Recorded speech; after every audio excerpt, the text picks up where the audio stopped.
नमस्कार दोस्तों। स्वागत है आपका अपनी चैनल सुनहरी कहानियाँ में। आज की कहानी है सच मैं सुंदर हूँ, जिसके लेखक विष्णु प्रभाकर जी हैं। आइए कहानी पर प्रकाश डालते हैं। मुकुल ने निश्चय किया कि इस बार वह होली की छुट्टियों में घर नहीं जाएगा, लेकिन छुट्टियां आए इससे पूर्व ही मंजरी का पत्र आ पहुंचा। मनीषी भाभी का आग्रह है कि सदा की भांति इस बार भी आपकी राह देखेंगी। उसकी प्रतिज्ञा और भाभी का आग्रह, इन दोनों में कौन शक्तिशाली है यह वह जानता था। इसीलिए मन में अवसाद लेकर भी उसे जाना पड़ रहा है। ट्रेन में अपार भीड़ है, शोर है, बदतमीजी है, लेकिन सब ओर से आंखें मूंदे वह ऊपर की बर्थ पर लेटा हुआ सिगरेट के लंबे लंबे कश खींचता और उठते हुए सर्पाकार धुएं में राह भटक भटक जाता। स्वभाव से वह अल्हड़ था। जहां वह है वहां विषाद नहीं है।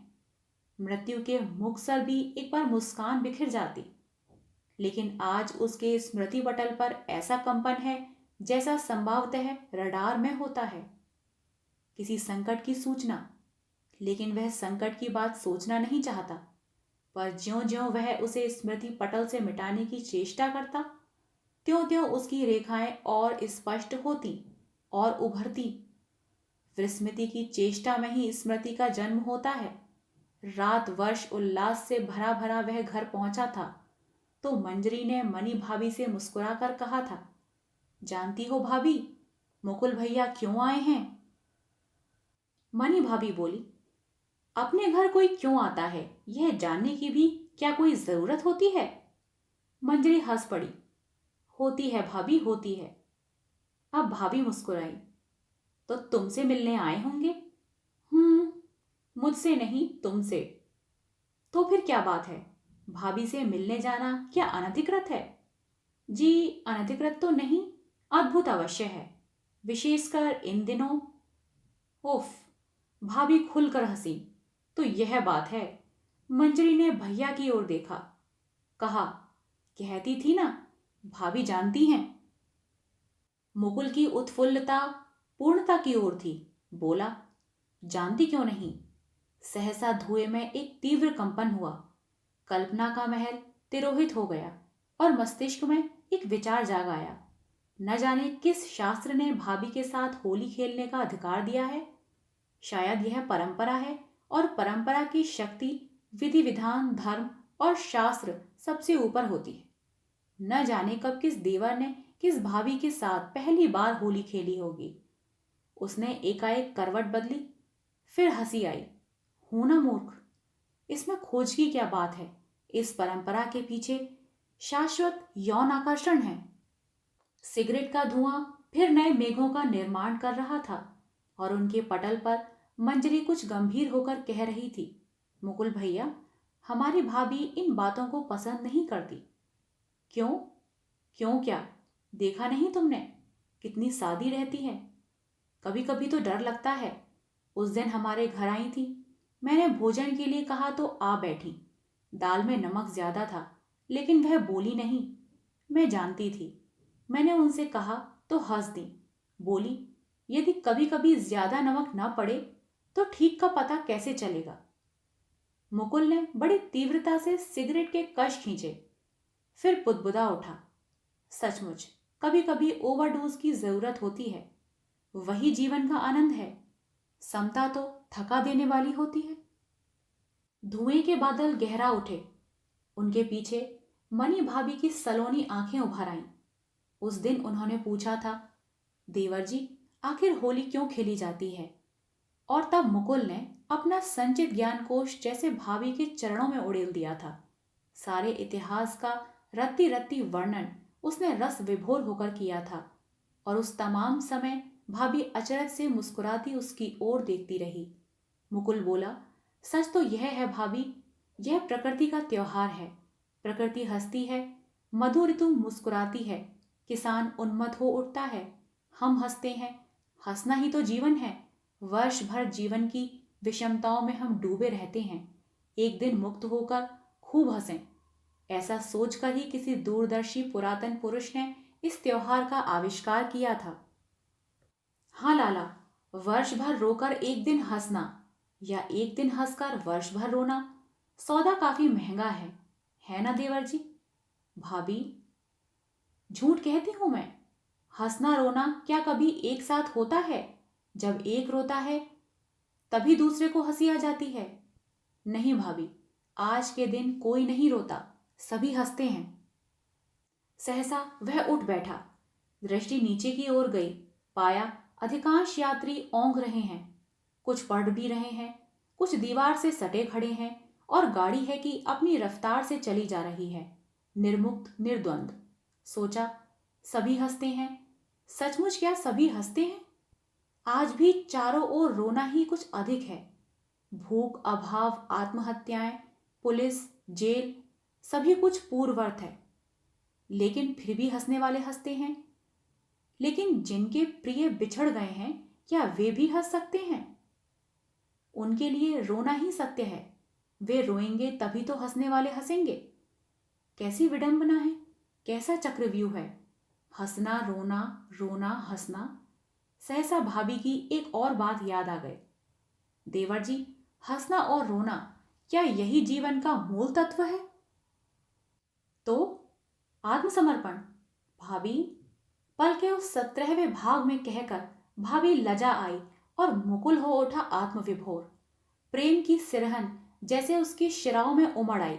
भाभी मुस्कुराई, बोली, किसी के होना चाहते हो? किसका? किसी के भी। अनायास ही, जैसे अपने से ही कहता हो मुकुल। बोल उठा, तुम्हारा। भाभी तनिक भी चकित नहीं हुई, जैसे वह यही सुनना चाहती हो। सहज स्वाभाविक स्वर में बोली, मेरे भी हो सकते हो, लेकिन अब मुझ में आत्मसमर्पण कहाँ है? तुम नहीं चाहोगे? आत्मविस्मृत सा मुकुल एकाएक बोल उठा, तुमने मेरी बात नहीं मानी भाभी। कौन सी बात? तुमने होली खेलने से इनकार किया। भाभी की मुस्कान में जैसे इंद्रधनुष चमक उठा।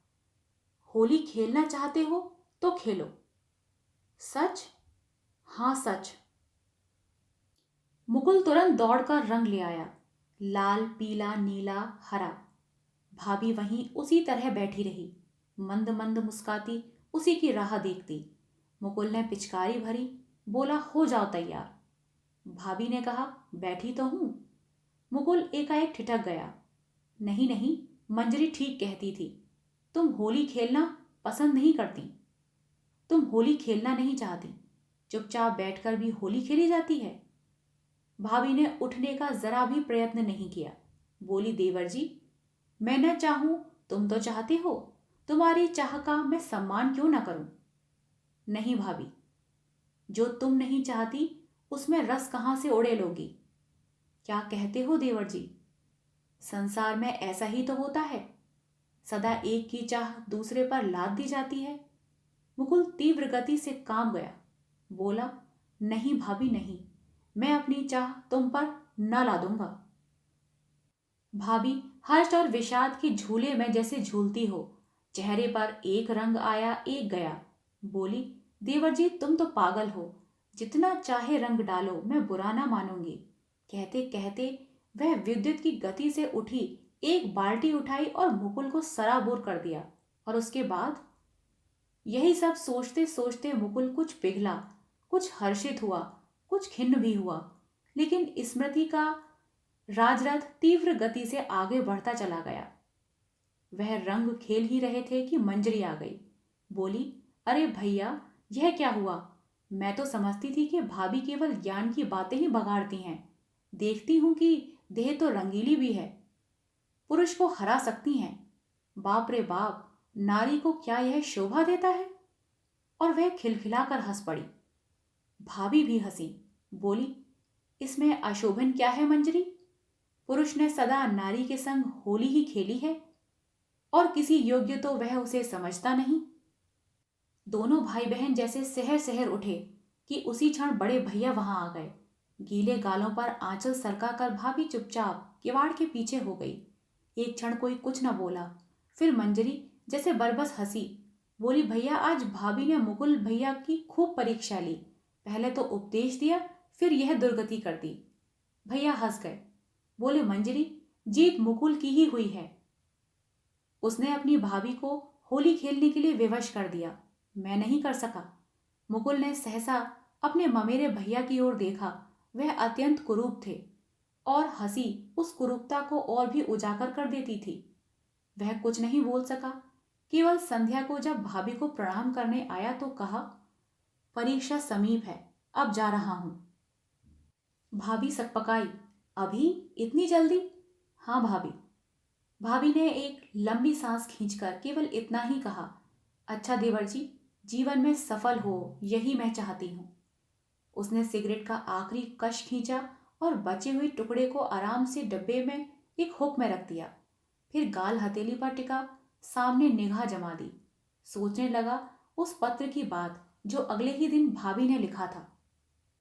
क्षण कितना प्रबल है यह मैंने उस दिन जाना। सोचती हूँ इसमें जो शक्ति है, जो दाम उद्वेग है, वह वर्षों की घुटन का परिणाम है। जिस बात की हम कभी कल्पना भी नहीं कर सकते वह अनायास ही हो जाती है। कल का उन्माद भी क्षणजीवी नहीं था। न जाने कब से मेरे अंतर में रमता जा रहा था। मानूंगी कि मैं प्यासी हूं। चेतन रहते कभी इस पर नहीं सोचा। सोचना वर्जित तो था। तुम्हारे भैया जैसे हैं मेरे पति हैं, देवता हैं। लेकिन देवर जी, नारी को क्या पति और देवता की ही आवश्यकता होती है? वे पूजा के पात्र हो सकते हैं लेकिन प्यार के नहीं। और नारी चाहती है प्यार, रस, उन्माद, किसी का होने या किसी को अपना बनाने का साथ। यही साथ नारी को सधवा बनाता है, अन्यथा वह चिर विधवा है। मुकुल फुसफुसा उठा, न जाने ऐसी कितनी चिर विधवाएं इस देश में भरी पड़ी हैं। क्या इन्हीं के अंतर से निकले अभिशाप से ही दास्ता की श्रृंखला का निर्माण नहीं हुआ? सोचते सोचते अंतर में भाभी के लिए अगाध सहानुभूति उभर आई। लेकिन वह घर नहीं जा सका। छुट्टियों में मसूरी चला गया। लेकिन वहां पहुंचने पर भी भाभी क्या उसे मुक्ति दे सकी? वह अंतर्मुखी हो चला। चिंतन ने उसकी वाणी को अवरुद्ध कर दिया। मित्रों ने कहा यह प्रेम का रूप है।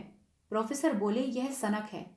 लेकिन भाभी ने भी स्वयं फिर उसे कोई पत्र नहीं लिखा।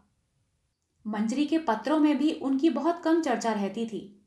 उसके चारों ओर जैसे एक घुटन घिरती जा रही हो और उसे कोई राह नहीं दिखाई दे रही हो। तभी सहसा देश एक भयंकर भूकंप से हिल गया। हिमालय के उस पार के पड़ोसी चिरकाल के मित्र ने उसकी पीठ में छुरा भोंक दिया। युगों से दबी हुई उसकी रक्त की प्यास मानो जाग उठी और चिर शाश्वत श्वेत हिम लज्जा में रक्तिम हो गया। इतना बड़ा मित्रघात निकट विगत में हिटलर की ही याद आती है। मुकुल ने सोचा शायद यह भी होली है, रंग इसमें भी है और अमिट है। होली खेलना मानव का स्वभाव है। पुरुष नारी के संग होली खेलता है, धनी निर्धन के साथ, ज्ञानी मूर्ख का उपहास उड़ाता है, बलि निर्बल का रक्त पीता है। यह सहज है, शाश्वत है। तभी अचानक मंजरी का पत्र आ पहुंचा। लिखा था, तुमने सुना भैया सेना में भर्ती होकर नेफा चले गए हैं? मुकुल को सहसा विश्वास नहीं आया। कॉलेज के दिनों में वह कभी एनसीसी में थे, शक्ति उनमें थी, पर उसको उन्होंने कभी पहचाना नहीं था। जीवन को कभी एक लकीर से अधिक नहीं समझा। जैसे अपने में सिमटे लीक पर चलते रहे हों। कोई उद्वेग नहीं, उल्लास नहीं, भीतर जैसे घुटन हो, सीलन हो। वे भैया एकाएक मोर्चे पर कैसे चले गए? वह तुरंत पत्र लिखने बैठ गया। चाहा भाभी को पत्र लिखे पर लिख नहीं पाया। मंजरी को ही लिखा। भाभी से कहना कि आज वे गर्विता हैं। भैया देश के लिए मोर्चे पर गए हैं। जो देश की रक्षा के लिए प्राणों की चिंता नहीं करता वही सचमुच जीता है। मैं उन्हें प्रणाम करता हूं। पत्र पढ़कर भाभी मुस्कुराई। बोली, मुकुल को लिख देना कि मैं सचमुच गर्विता हूं, बहुत प्रसन्न हूं।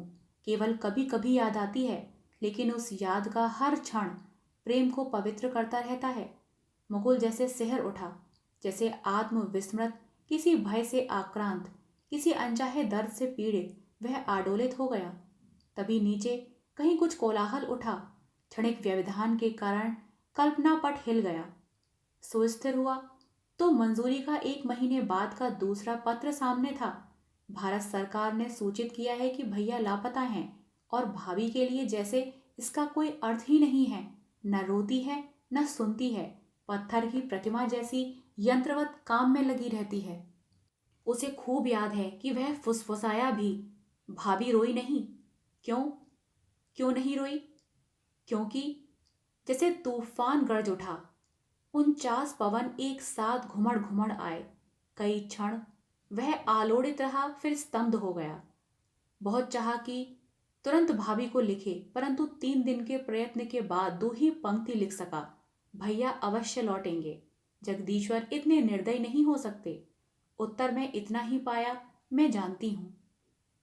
सोचा भाभी के पास चलूं, पर जब चला तो देखा पथ दक्षिण की ओर मुड़ गया है। निमित्त उसका था, पर निमित्त क्या स्वनिर्मित होता है? वह तो किसी भी क्षण निर्मित कर लिया जाता है। 2 माह तक इसी निरुद्देश्य निमित्त के सहारे घूमता रहा। यही एक दिन अचानक मंजरी का पत्र फिर मिला। सुनो भैया, एक खुशखबरी है। बड़े भैया का पता चल गया। नेफा में वे वीरता पूर्वक लड़े, खूब लड़े, पर इतने घायल हो गए कि साथ ही मृत समझकर छोड़ आए। दुश्मन ने तो मिट्टी का तेल डालकर आग ही लगा दी, लेकिन उसी आग से जैसे उनके प्राण लौट आए। होश में आने पर सबसे पहले उन्होंने जलती हुई जैकेट उतार फेंकी और फिर धीरे धीरे रेंगते हुए रात के अंधेरे में अपनी चौकी पर लौट आए।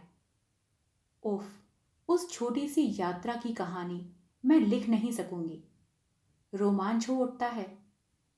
अब वह सैनिक अस्पताल में है। हम सब वहां गए थे। भाभी वहीं पर है। भैया की अवस्था बहुत अच्छी नहीं है।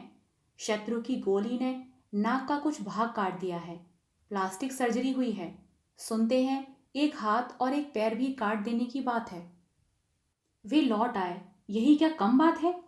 परंतु जानते हो, भाभी ने जब भैया के जीवित होने का समाचार सुना तो बहुत संज्ञाहीन हो गई थी। कई घंटे बाद आंख खोल सकी। नहीं जानती थी कि हर्ष भी इतना घातक होता है। बात बात में रो उठती हैं, लेकिन भैया के सामने बराबर हंसती रहीं। आंसुओं के धार के पीछे उनकी हंसी नहीं रुकती। सैनिकों के लिए और उनके परिवारों के लिए उन्होंने जितना कुछ किया है, उसका लेखा जोखा मेरे यश का नहीं है। अभी अभी लौटी हूं, क्योंकि होली फिर आने वाली है। उनका आग्रह है कि सदा की भांति इस बार भी वह आपकी राह देखेंगी। न जाने कितनी बार मुकुल ने उस पत्र को पढ़ा, स्तंभ हुआ, रोआ। एक बार तो चीख उठा, मैं नहीं जाऊंगा, नहीं जाऊंगा। लेकिन जाना न जाना क्या उसके वश में था?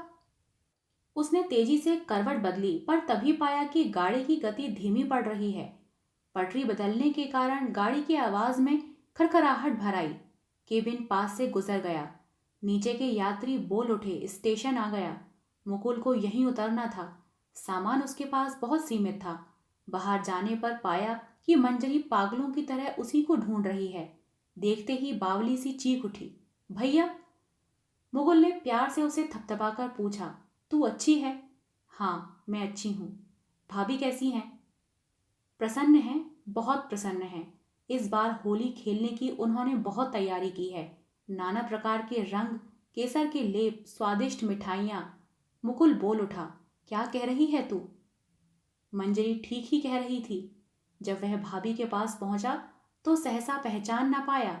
शरीर पर धवल उज्ज्वल साड़ी, मुख पर रहस्यमयी मुस्कान, आंखों में तरल चंबलता। मुकुल को देखा तो मानो कमल खिलाया। बोली, जानती थी इस बार अवश्य आओगे। मुकुल ने मुस्कुराना चाहा पर मुस्कुरा नहीं सका। गंभीर स्वर में बोला, भैया ने तो। भाभी तुरंत बोली, वही किया जो प्रत्येक पुरुष को करना चाहिए। और कहते कहते वह फुर्ती से मुड़ी, रंग की एक बाल्टी उठाई और मुकुल के ऊपर उलट दी। वह संभला ही था तब तक दूसरी, तीसरी और चौथी बाल्टी खाली हो चुकी थी। उसने संभलने का प्रयत्न किया, लेकिन भाभी उसका हर प्रयत्न विफल कर देती थी। उसने पाया कि जैसे उसका विषाद दूर हो गया है। हृदय में एक रहस्यमय हिलोर उठकर उन्माद पैदा करने लगी है। देखता है कि बाल्टी उसके हाथ में भी आ गई है। अब तो भाभी आगे है और वह पीछे। गन, दालान, बैठक, रसोई सभी से होते हुए दोनों अंदर के कमरे में जा पहुंचे। आगे दीवार थी, उसी से सटकर भाभी खड़ी हो गई। बोली, अच्छा लो, डाल लो। दूसरे ही क्षण सर से पैर तक रंग में सराबोर हो आई। साड़ी बदन से चिपक गई, कुंदन सी मांसल देह चमक आई। यह हंस रही थी, इसीलिए शिराओं में थिरकन थी। रंगों ने उन्हें और भी मोहक बना दिया था। अस्त व्यस्त वस्त्रों के कारण आकर्षण और भी गहरा हो उठा था। मुकुल पुकार उठा, भाभी। बस लालाजी, और रंग नहीं डालोगे? भाभी विद्युत की गति से आगे बढ़कर उनके दोनों कंधों पर अपने हाथ रख दिए। फुसफुसाया, भाभी। भाभी तनिक भी नहीं झिझकी, मुक्त मन से बोली, कहो देवर जी, तुम तुम इतनी सुंदर हो। सच? मेरी आंखों में झांको। ओह, तुम कवि हो। भाभी मुस्कुराई, सहज सरल भाव से। उसके दोनों हाथ हटा दिए, बोली, सच कहते हो, मैं सुंदर हूं। मैं तो समझती थी कि मैंने अपने आप को उनकी याद में मिटा दिया है, लेकिन देवर जी, तुमने मेरा भ्रम दूर कर दिया। धन्यवाद। कहते कहते भाभी का वक्ष उभरा, नेत्र दीप्त हुए। हर्ष ने जैसे नववधू को जकड़ लिया हो। और मुकुल थर थर कंपित, अब लोग पृथ्वी पर दृष्टि गड़ाए वहीं का वहीं स्थिर हो गया कि पृथ्वी फटे और मैं उसमें समा जाऊं। लेकिन यह क्या? यह कैसा स्वर? भाभी को क्या हो गया? भाभी सिसक रही है, सिसके जा रही है, और मुकुल स्तब्ध है। समूचा विश्व स्तब्ध है। आशा करती हूँ आपको यह कहानी पसंद आई हो। यदि आपको कहानी पसंद आई हो तो कृपया कहानी को लाइक और चैनल को सब्सक्राइब करिएगा। मिलते हैं एक नई कहानी के साथ, तब तक के लिए धन्यवाद।